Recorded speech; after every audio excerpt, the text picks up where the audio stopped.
Welcome to the Unitarian Universalist Church of the Brazos Valley. My name is Reverend Kiya. My pronouns are she, they, and I'm so happy to see you this morning. We are going to sing out of the Teal hymnal today, so if you can find one near you, that would be good. And I think we're starting with 10:11, Return Again.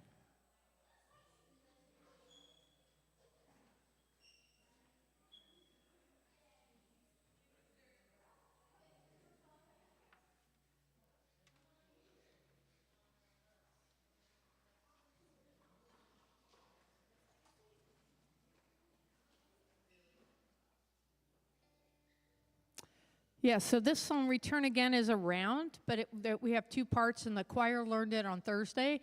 So the guys are going to start out. If you want to sing with them, you're going to sing the first part twice, and then we sing the second part twice. And we're going to sing it 3 times all together.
Good morning.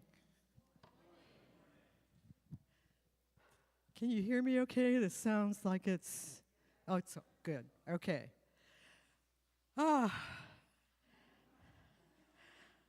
Welcome to the Unitarian Universalist Church of the Brazos Valley.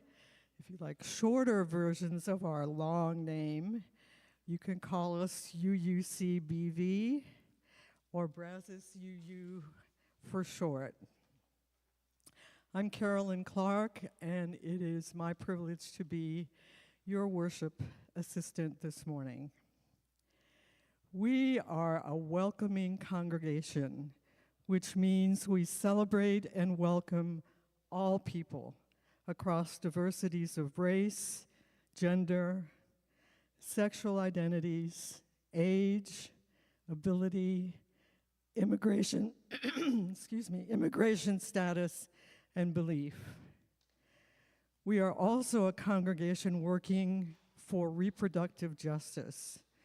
So whoever you are, wherever you have come from, wherever you are on life's journey, you are welcome here.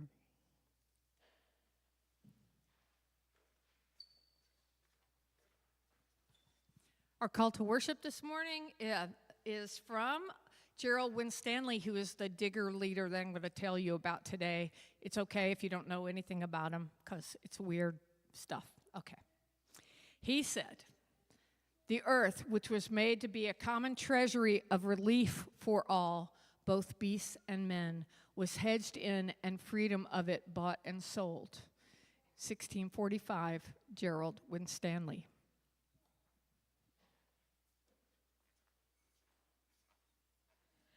It's time for the lighting of the chalice. Kiya, do we have a volunteer? That looks like a volunteer to me. Okay.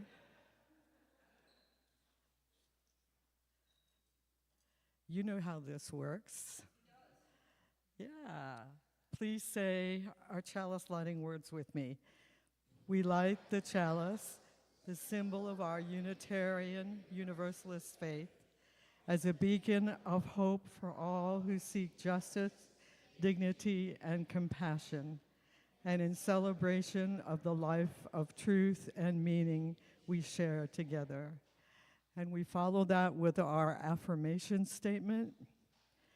Love is the thread of this church, and service is its gift. This is our great covenant, to dwell together in peace, to seek the truth in love, and to help one another. Okay, this is your favorite time. It is. No.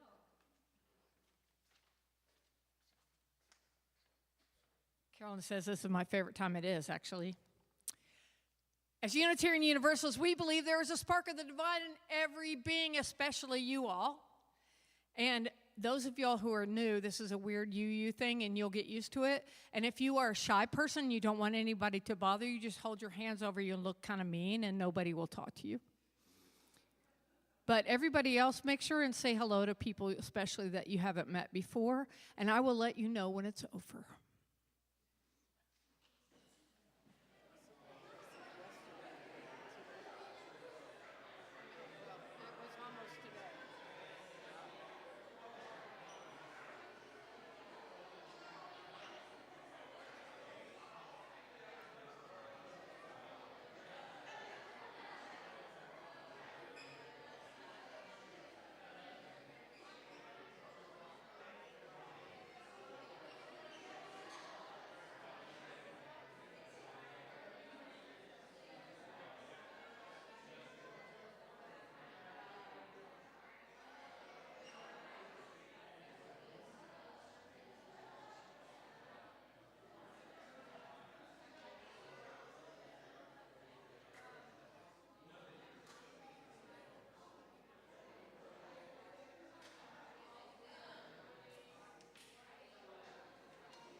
So this is usually our time for all ages, but today we're going to honor Ozzy Osbourne.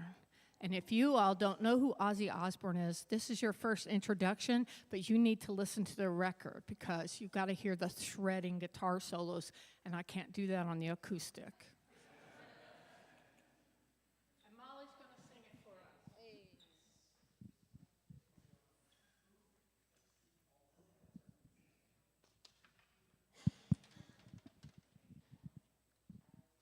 Can't shred with glasses on your head. Okay. All aboard!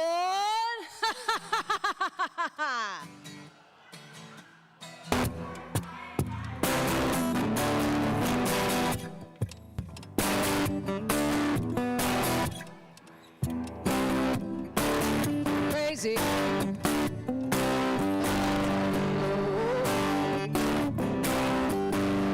Millions of people living as foes. Maybe it's not too late to learn how to love and forget how to hate. Mental wounds not healing, life's a bit of shame. Growing up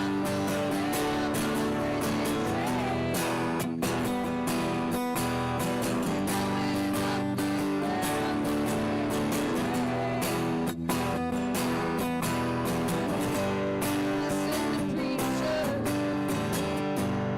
listen to fools. Watch all the dropouts make all the rules. One person condition, tool and control. The media sells it, and you live your role. Mental wounds still screaming, driving me insane.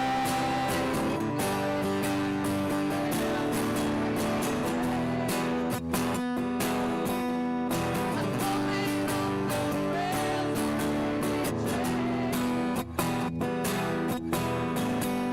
I know that things are wrong for me. You gotta listen to my words.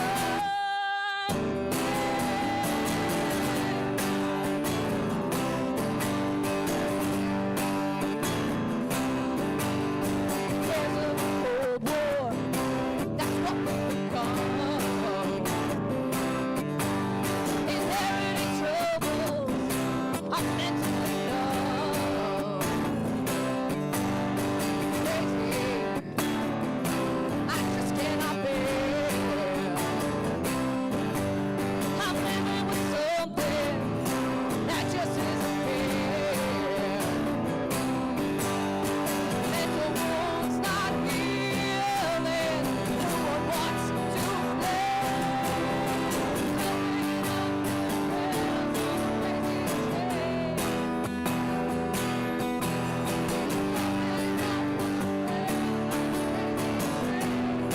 Come on, y'all, here we go.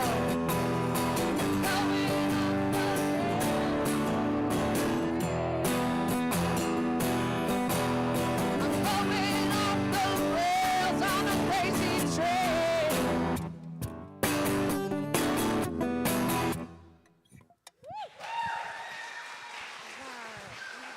Molly Ward! Y'all. Thank you, Reverend Kiya. And rest in peace, Ozzy Osbourne.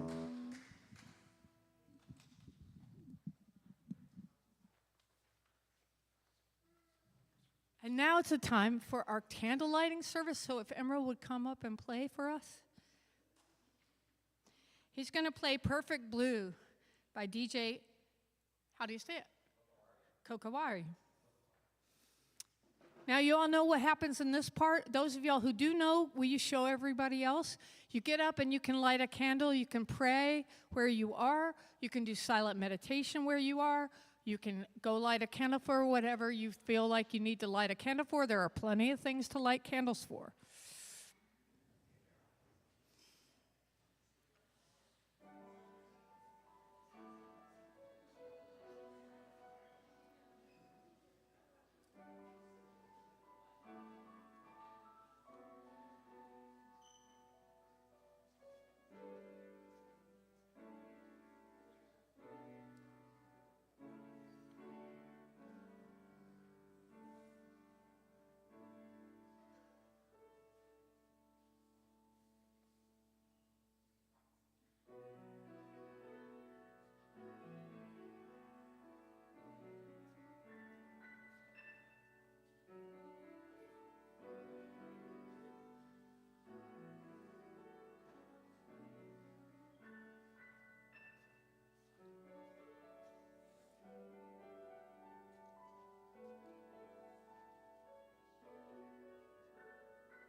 Big hand for Emerald.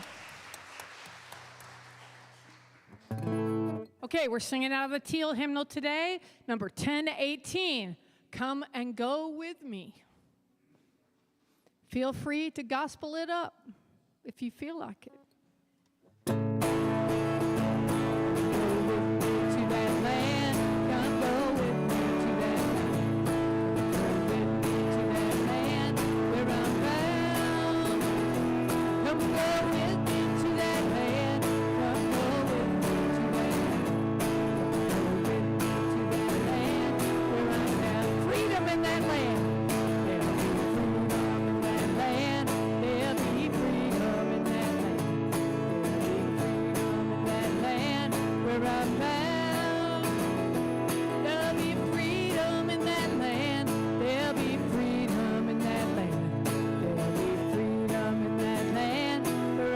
There'll be justice in that land. There'll be justice in that land. There'll be justice in that land. There'll be justice in that land where I'm bound. There'll be justice in that land. There'll be justice in that land. There'll be justice in that land where I'm bound. Oh, let's hear you sing it. They'll be singing. They'll be singing in that land. They'll be singing in that land. They'll be singing in that land where I'm bound. They'll be singing in that land. They'll be singing in that land. They'll be singing in that land where I'm bound. One more time. Come and go. Come and go with me to that land. Come go with me to that land. Come go with me to that land where I'm bound. Come go with me to that land. Come go with me to that land. Come go with me to that land where I'm bound.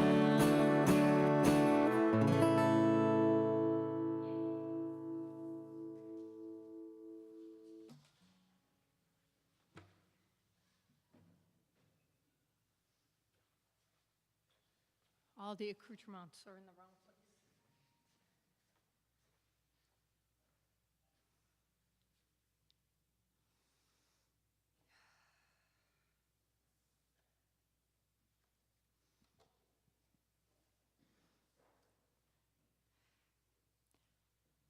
So, how many people believe in private property? You think it's a good idea?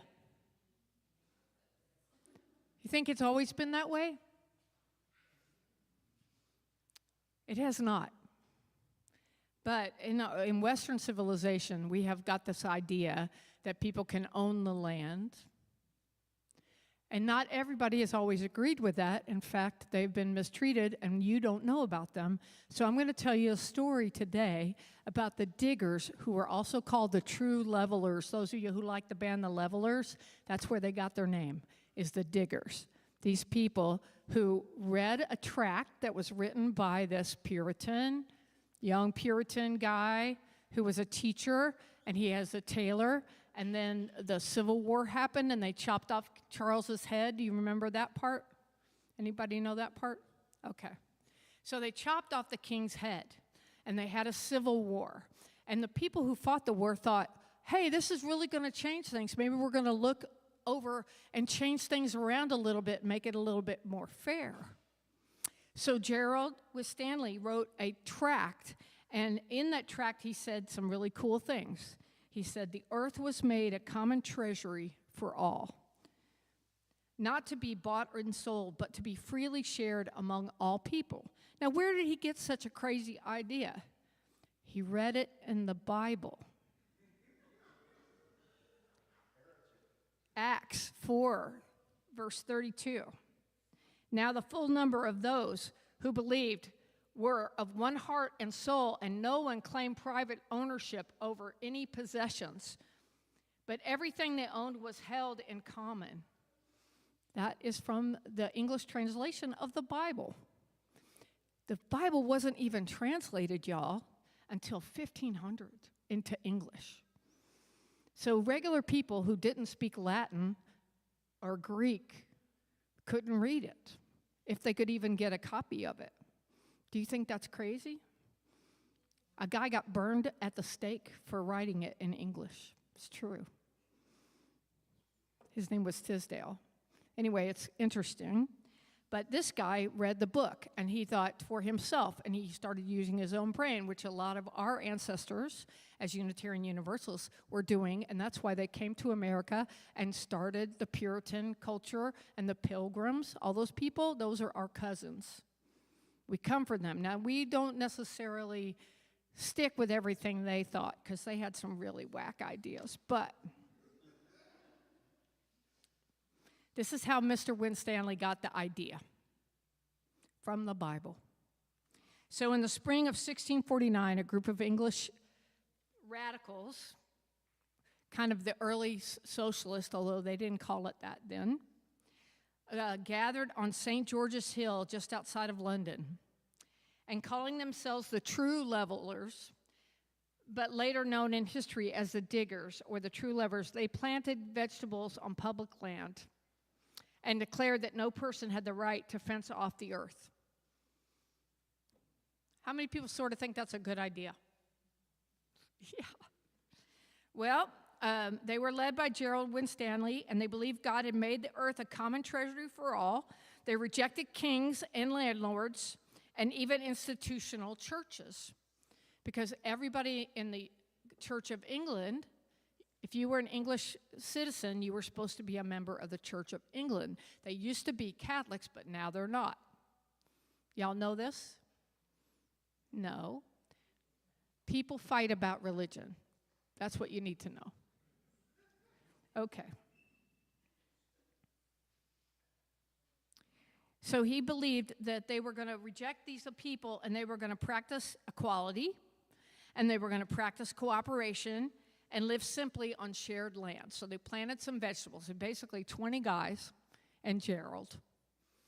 And they planted it, and they started building their little hovels, and they were starting to get things going really well, and the landlords freaked out. Now, why did they think they could do this? Because land had been held in common since there were kings and serfs. You know what a serf is? Y'all know what's a serf? Sky, what's a serf? They're like basically chattel slavery, but they don't get bought and sold. Yeah, exactly. So this is a state in England, but in the 1600s, there was more of a middle class coming up. There were starting to be people who were making more money, and they wanted to take that land that had been held in common, where people all kept their sheep or their cow. When I was in Romania, the cows would come home, literally, about 4 o'clock in the afternoon, and you'd see the cows coming down the street, going back to people's houses because they fed them on a common land, on a big field. So what was happening in the 1600s that the diggers were dealing with was that they were taking that common land and fencing it off and saying, no, it's mine now. So the king took all the Catholic property and said, it's mine now. And then he started giving it away to his friends, his cronies. Does this sound familiar? Just wondering. Okay. So as Unitarian Universalists, we come from traditions that also dare to break away from power from kings, creeds, and inherit authority. We affirm the worth and dignity of every person, and the diggers called that the equal creatures of the earth. Justice, equity, and compassion, they refused to hoard or fence off food or land. They shared things in common. If you were in need, they took care of you. This is a crazy idea that is very common in indigenous cultures. There's lots of cultures where this is common, but it's been so long since we even thought about it that I just kind of want to put it in your brain that it hasn't always been this way. When we were hunter-gatherers back in the Neolithic, land was held in common. Nobody owned it. It's an idea that comes with agriculture and comes with the Romans. The Romans thought people should own property. They also thought you could own people. So, not necessarily our favorite people. But England was the farthest outpost of the Roman Empire. And England was greatly affected by that. And the laws and such reflect that. But in the 1600s, it wasn't just a done deal. So you have a lot of people come up. Anybody heard of the Quakers? So the Quakers, that's what Gerald ends up after they kill all the diggers, basically, and ran them off the land. Gerald lived, and he became a Quaker. Lots of people did. These are the people who were reading the Bible for themselves, and they were like, wait a minute, what the church says and what I think might not be the same thing. How many people in this room feel that way? A lot. I thought so. Okay. So the hunter-gatherers, and then you get the agricultural revolution about 10,000 years ago, right? More so. And then land became a resource to be cultivated and defended. So war and land ownership kind of go together. Early proto-states and elites began to control the land and water through taxation or a feudal-like system. Feudal means kings and serfs. Property became a marker of social status and power. I want all the land. I want it all. So when the Pilgrims and the Puritans and such landed in America and the indigenous tribes were there and they're like, hey, you can move over here. This is put some fish in that ground so your corn will grow. They were like, oh, thanks very much. We're going to steal your land now. You're not using it properly. In Islam, they support private property, but they have a strong social obligation, which we used to have. A social obligation to help the poor. How many people know in the Bible where Ruth and her ex-mother-in-law were like running around gleaning the fields after? Yeah. We used to do that. There's nothing like that now. We have food pantries, maybe. You have to prove that you're clean enough to get housing. You have to prove that you're all these things, right? We help each other, but it's very removed from us. It's not part of our day-to-day worry. I think it should be. Enlightenment in early capitalism, like John Locke justified private property through labor. He who mixes his labor with the land owns it. So the whole idea of the Homestead Act, where you had to work it for 5 years and then you got the land, that kind of idea comes in the 17th century, which is when the United States comes in. Now, I'm just bringing this up because we don't think about it anymore, and I'm just wondering if it's such a great idea, if maybe we could look at some possibilities of different ways of looking at things. So the diggers really did this, and we have a lot of people right now that are also doing this kind of thinking. How many people know who Joanna Macy is? She just passed away this last week. She's a big hero of mine. She's a Buddhist, and she was a teacher at Stark King where I went to school. And she is an eco-theologist. There are quite a few of them. If you want to read, I would suggest Joanna Macy is a great person. Those of you who were in the book club and read the Robin Kilmer, I can't say that right. Help me out. Thank you. Braiding Sweetgrass, if you haven't read that book, I highly recommend it. There's some other authors that you might want to check out that are also talking about this and have a lot in common with the diggers as an ancestor to what they're talking about. So they're including anything in social gospel. Those of you all who've heard me preach about the social gospel of the early 1900s, when all the Protestant churches were like building settlement houses and having classes and doing food pantries and teaching people English that were immigrants and all that kind of stuff, that's called social gospel. Unitarian Universalism still preaches social gospel.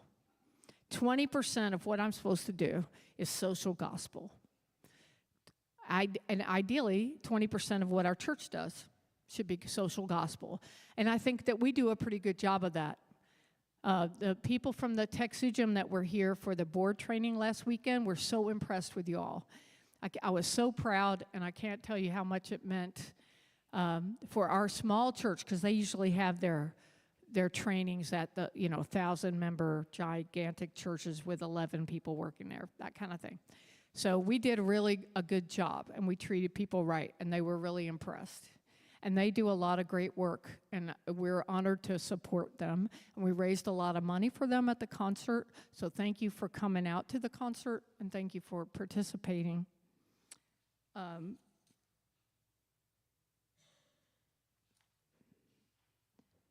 So you've heard of the Seekers and the Quakers. You've heard of the Levelers.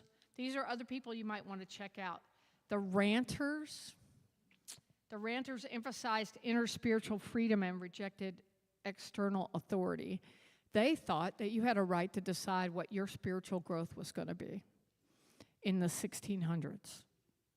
Now, a lot of these people were persecuted and had to move to America or Australia for their beliefs. But it's worth knowing that we have ancestors all over the place, and just because you haven't heard of them doesn't mean that they're not there. You have to look for it.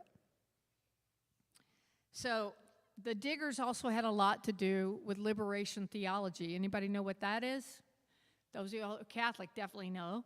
Okay, so did you all see the movie Romero? Okay, well, in San Salvador, they were treating people so badly that the church got involved and started being aggressively pro-people, pro-poor people. So liberation theology puts the poor first because they believe that Jesus would have put the poor first and that we are supposed to act like Jesus if we're Christian, and so that's what you do. But I think we should act that way if we're earth-based or whatever. It doesn't matter.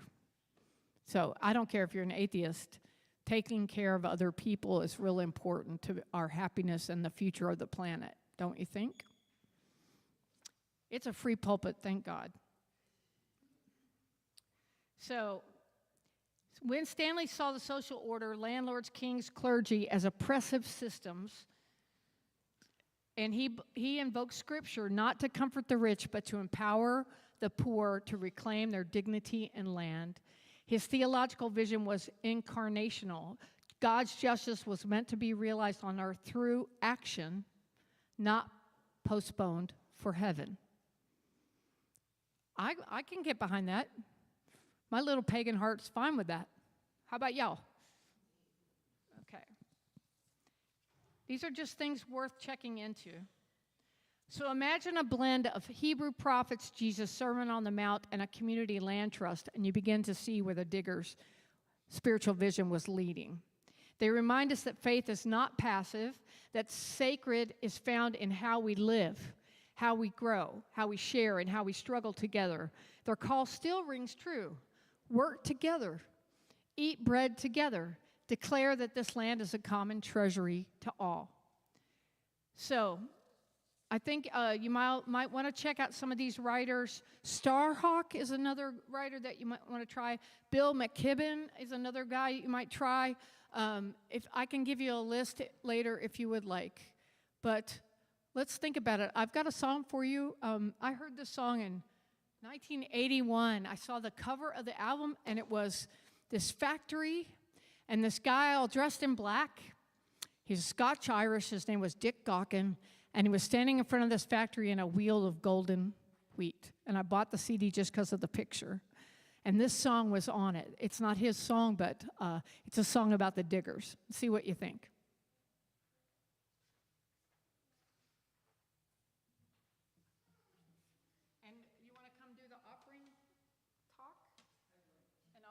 While we're doing that. So I'm going to talk about this stuff for the next 2 Sundays after today. And I hope that you'll keep coming because it's a pretty thick idea, but I'm real jazzed up about it and I want to tell you all about it. So next week we're going to talk about refugia. Those of you all in biology might know what that means. The rest of y'all can look it up because I know you do. Okay. Now let an offering be taken to sustain and strengthen this place, which is sacred to so many of us, a community of memory and of hope, for we are now the keepers of the dream. This church shares the proceeds of the offering plate donation every week to help support important nonprofit organizations with which we work. The 4 groups we voted to support with this year's donations are Tiny Hope Village, Brazos Interfaith Immigration Network, the Pride Center, and Unlimited Potential. We vote on this every May at our congregational meeting. Please be as generous as you can. In 1649, St. George's Hill, a ragged band they called the Diggers came to show the people's will. They defied the landlords, they defied the laws. They were the dispossessed, reclaiming what was theirs. We come in peace, they said, to dig and sow.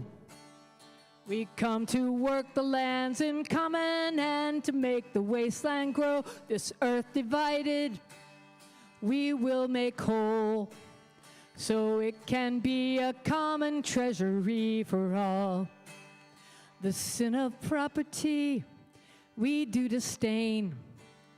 No man has any right to buy and sell the earth for private gain. By theft and murder, they took the land. Now everywhere the walls spring up at their command.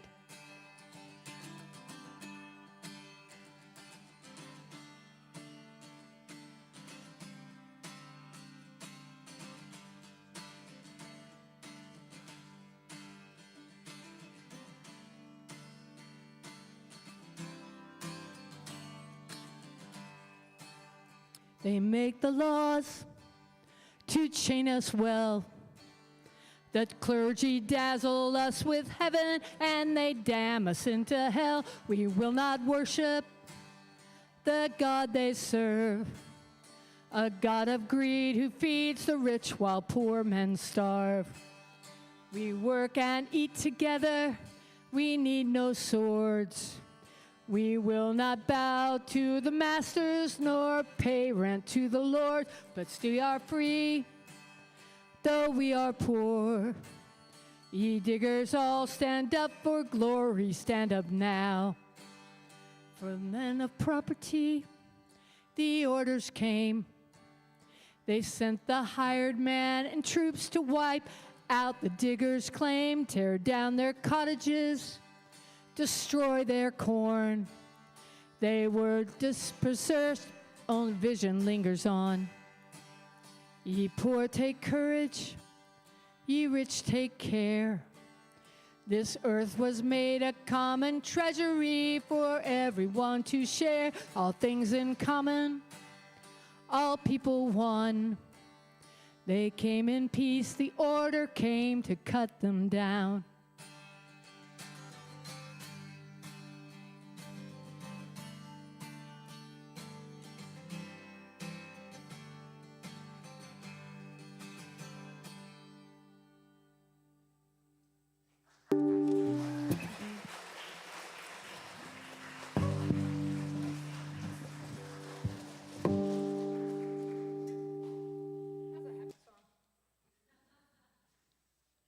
We give thanks for the music, as always, and for the gifts we have given, for those we receive, and we give thanks for each other. May your generosity return to you tenfold. It's announcement time. Pam Johnson is hosting a 5-week workshop on Wednesday evenings for anger and anxiety management. This is open to folks ages 14 and up. And I think there's one more session this Wednesday. And I have an announcement that's straight off the presses. Lucy Deckert is retiring. Where did Lucy go?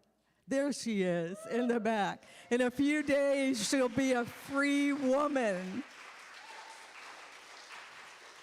And for everybody here who has retired already, your mission during coffee hour is to go over to Lucy, give her a hug, and tell her something wonderful that is true of being retired. Can you do that? Okay. Do we have any other announcements? Yes. I wrote them on there. Did you? Where? Wherever maybe it's over here. Hold on.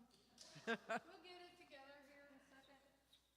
I'm doing good to be standing up, actually.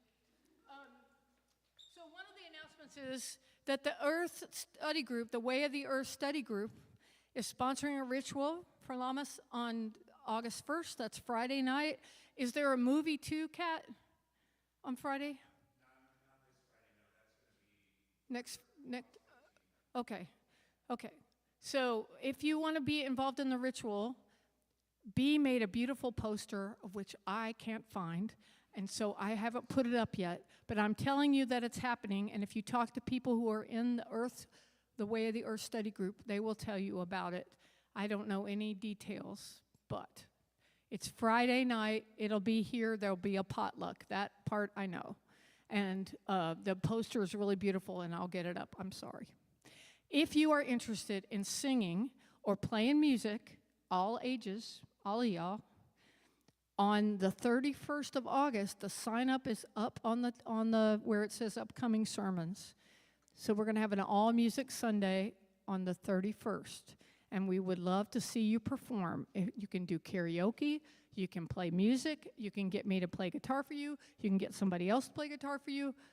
We will help you out. Don't worry. Okay, everybody sign up. That's it, I think. Anybody else have something that I forgot? Sarah, tell me. Swap meet is Saturday from 10:30 to 1:30, but you can bring your stuff on Friday or on Saturday until about 11. Okay, swap meet, very important. We have things for the swap meet. If you need to bring it by early because you're not going to be around on Saturday, you can bring it and put it in the quiet room there, just for this 1 week.